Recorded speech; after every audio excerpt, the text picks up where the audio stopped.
A dangerous and horrifying crash on the state line. Nearly a dozen people are rushed to the hospital. Tonight, new details on what happened, who's charged, and how the victims are doing. We first brought you this story last night on Fox 43 at 10 o'clock, and since then, a lot of new details on this crash. Everyone survived, but there are some victims still in critical condition. This happened on Caratoke Highway in Moyock, just over the state line from Virginia.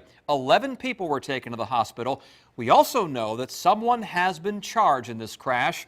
Then at your side's Brandy Cummings is live at Centera Norfolk General. And Brandy, you spoke exclusively with one of the victims' family members.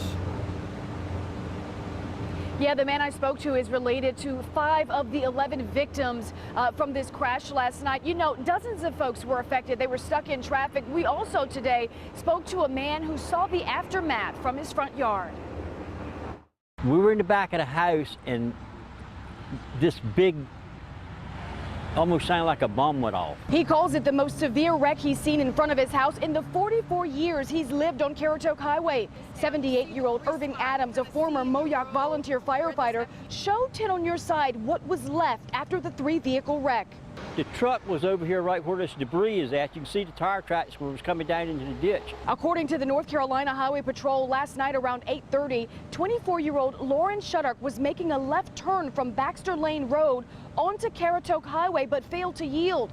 DeCorey Bailey, her 2 daughters, her husband and brother were going north on Caratoke Highway, hit Shuddock, crossed the center lane, went into traffic going the opposite direction, then hit the truck driven by Michael Miles head on. Miles, his parents, and twin 10-year-old sons were in the vehicle. Bailey is Nicholas Mobley's sister. He says this tragedy is the second to impact his family this week. They were coming from seeing my grandfather because my grandmother passed away yesterday morning. Mobley told 10 on your side one of his nieces has been released from the hospital. His brother is expected to be released later today. As the rest of the family recovers from what he says are broken bones, cuts, and bruises, he has no ill will toward the woman charged in the wreck. Instead, he's staying positive and hopes everyone makes a full recovery. I don't put any blame on anybody, you know. Anything can happen at any given moment. And we found out today that the woman who's been charged with failure to yield was treated and released from a hospital in Elizabeth City.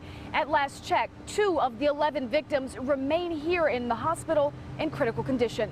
Live in Norfolk, I'm Brandy Cummings, 10 on your side. All right, thank you, Brandy. And of course, we have more details on the victims as well as pictures from the scene, all posted on wavy.com.